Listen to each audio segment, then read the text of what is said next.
सुनिधि ने अपने घर वालों को अपने और विराज के प्यार में आखिरकार बता ही दिया।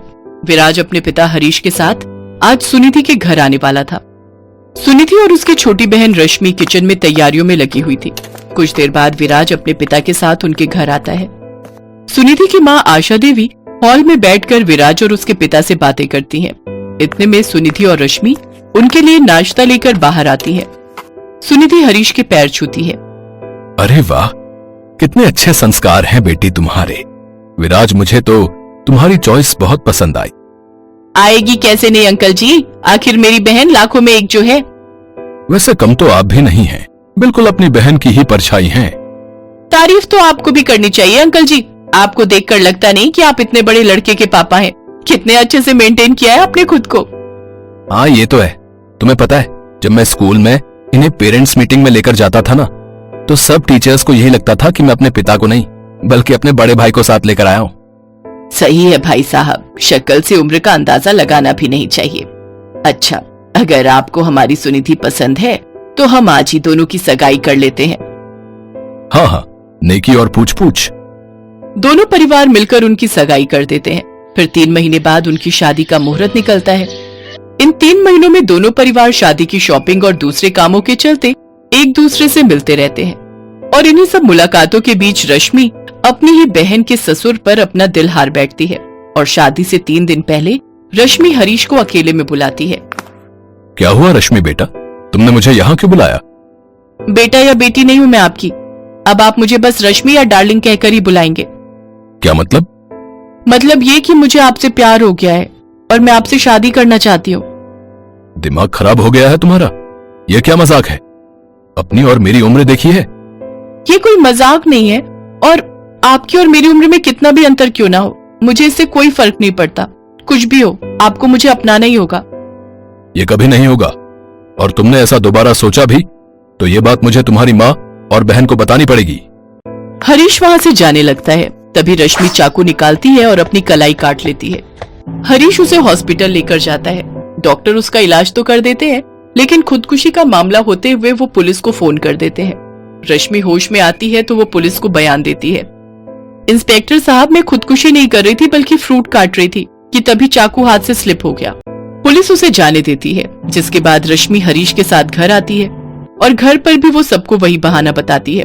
फिर शादी की रस्मों के बीच रश्मि हरीश को खुद से शादी करने के लिए मना लेती है और शादी वाले दिन जब सुनिधि और विराज की शादी हो जाती है, रश्मि भी दुल्हन बनकर वहाँ आती है।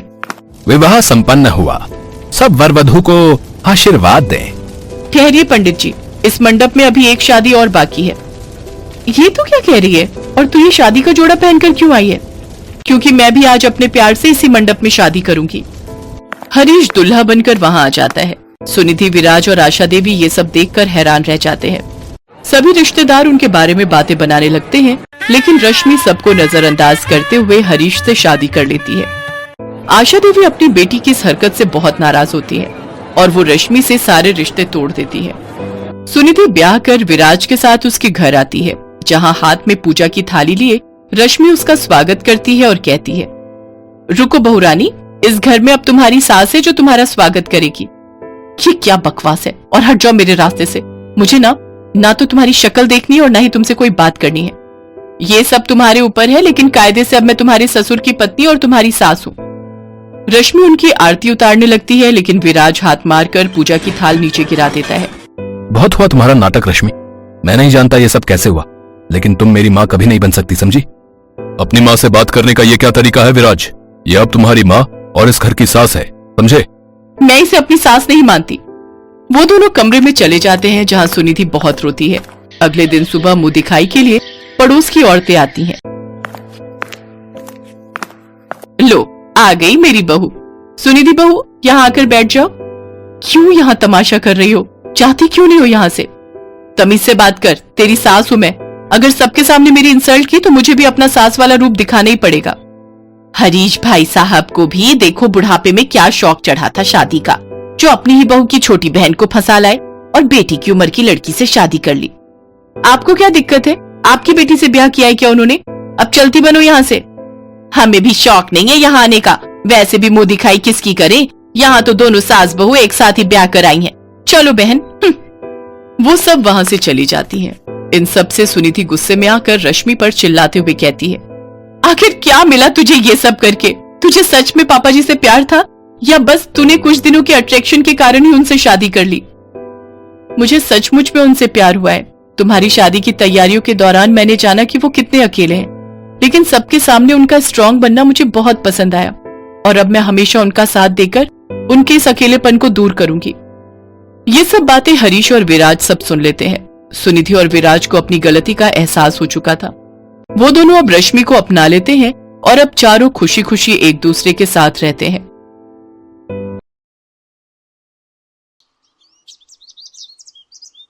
माँ जी, बहुत बढ़िया क्रीम है।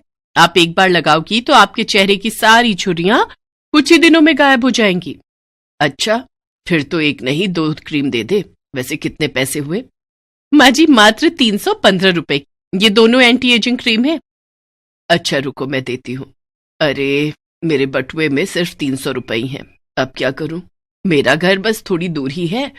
मैं फिर क्रीम बाद में ले जाऊंगी। अभी तो मुझे बाकी का सामान दे दो। 1 सेकेंड, ये लो 15 रुपए। पर बेटी, मैं तो तुम्हें जानती भी नहीं हूं और तुम मुझे बिना जाने पैसे दे रही हो। अभी जान लीजिए आंटी जी, वैसे मेरा नाम स्वीटी है। टेंशन मत लीजिए। वो तो मैं आपको देख रही थी कि आपको क्रीम पसंद आई है, इसलिए सिर्फ 15 रुपए की तो बात है। आप मुझे बाद में दे दीजिएगा। जीती रहो बेटी। वैसे तुम कहाँ रहती हो? तुमसे फिर मुलाकात करनी हो तो कैसे करूं? तुम्हारे पैसे भी तो देने हैं। रुकिए आंटी जी, मैं आपको अपना फोन नंबर देती हूँ। आप मुझे फोन पर अपना घर का एड्रेस दे दीजिएगा, मैं आ जाऊंगी। इसी बहाने आपसे मिलना भी हो जाएगा। हाँ, ये ठीक रहेगा।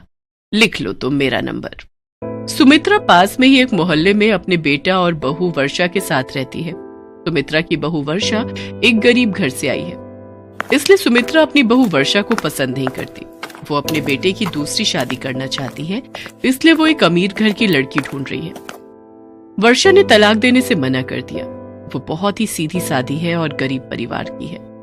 इस कारण उसने अपने सास को कह दिया कि अगर वो दूसरी शादी करना चाहती है तो कर सकती है। उसे तो बस अपने पति के घर में रहना है, चाहे जैसे मर्जी रहे। उसकी मजबूरी है कि वो उस घर को छोड़कर नहीं जा सकती। इस घर के सिवा वो आखिर कहाँ जाएगी? इसी मजबूरी में वो अपने दिन काट रही है। वर्षा, ओ वर्षा, मेरी मेहमान आने ही वाली होगी। जल्दी से गरम गरम पनीर और आलू के पकौड़े तैयार कर। माँ जी, कौन आने वाला है? फोन तो किसी का नहीं आया। है कोई? तुझे क्या मतलब? तुझे जितना कहा है उतना कर।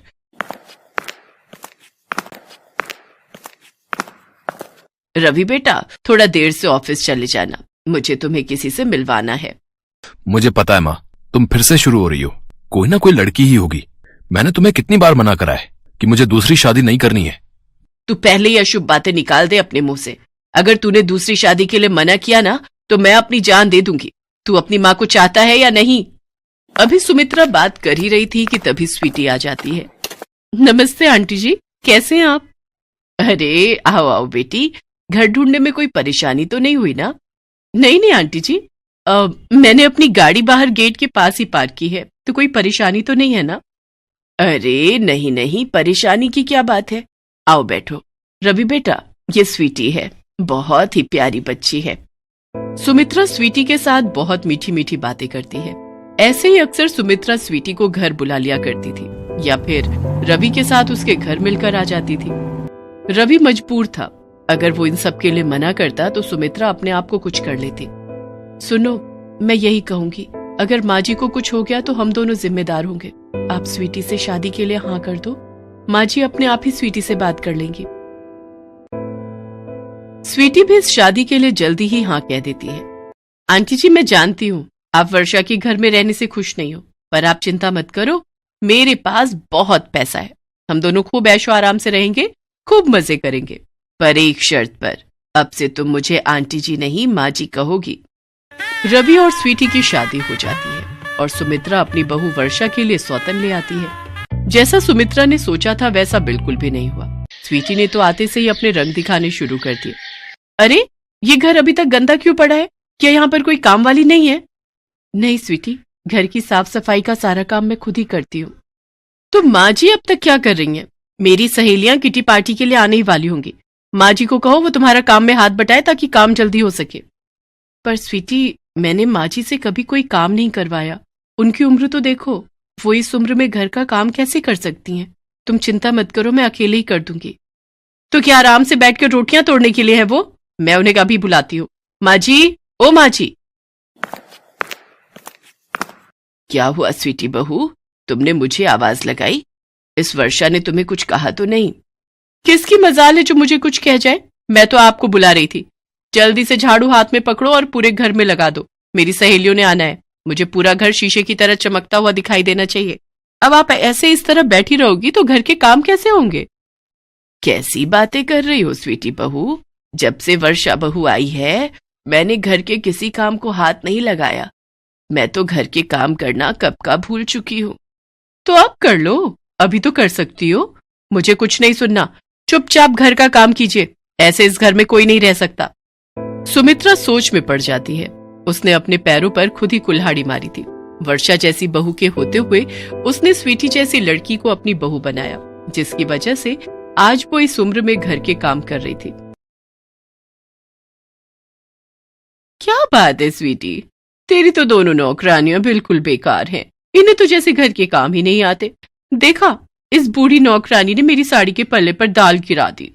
क्या? रुक, मैं अभी इन्हें सीधा करती हूँ। तुम्हारी हिम्मत कैसे हुई मेरी सहेली की साड़ी को खराब करने की? अब तुम भूखी रहोगी, तुम्हें पूरा दिन कुछ खाने को नहीं मिलेगा। तुम्हारी यही सजा है। रवि कहीं बाहर गया हुआ था। उसके पीछे ही स्वीटी ने सुमित्रा और वर्षा को बहुत परेशान किया। सुमित्रा भूखी प्यासी घर के काम कर रही थी। तभी वर्षा चुपचाप उसके लिए खाना लेकर जाती है। माँ जी, ये लीजिए, खाना खा लीजिए, आपको भूख लगी होगी। पर वर्षा बहू, ये खाना तो तुम्हारा है, तुम मुझे दे रही हो, फिर तुम क्या खाओगी? माँ जी, मुझे भूख नहीं है।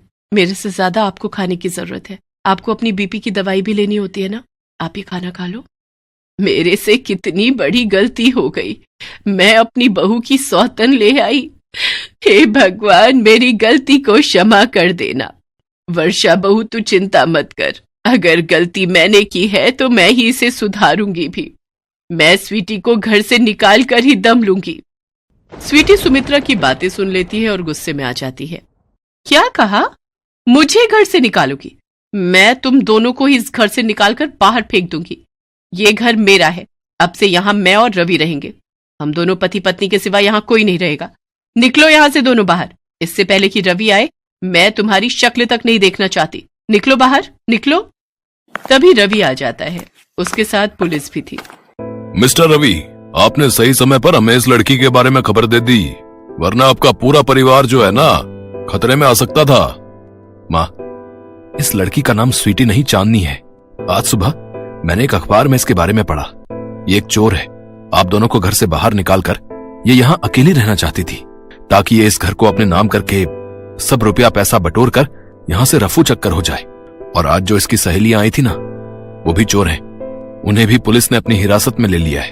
ये पूरा एक गैंग है जो रुपया पैसा जायदाद अपने नाम करके रफू चक्कर हो जाते हैं। वरना खुद ही सोचो, कोई अनजान लड़की आपको क्रीम के लिए पैसे क्यों देगी और एकदम से दूसरी शादी के लिए कोई हाँ क्यों करेगा? माँ, तुमने बहुत बड़ी गलती कर दी। वो तो अच्छा हुआ कि मेरी और स्वीटी की शादी लीगल नहीं है और पुलिस के पास इसका रिकॉर्ड है, वरना तुम्हारी इस गलती की वजह से मैं भी जेल जा सकता था।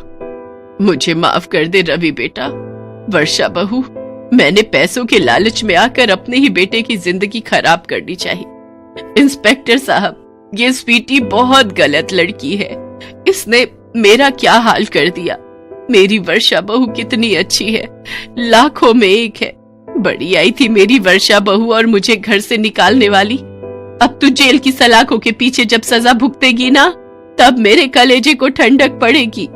सुमित्रा को अपनी गलती का एहसास हो जाता है और वो अपने बेटा बहू को गले से लगा लेती है। स्वीटी और उसके साथियों को जेल हो जाती है। Thanks for watching.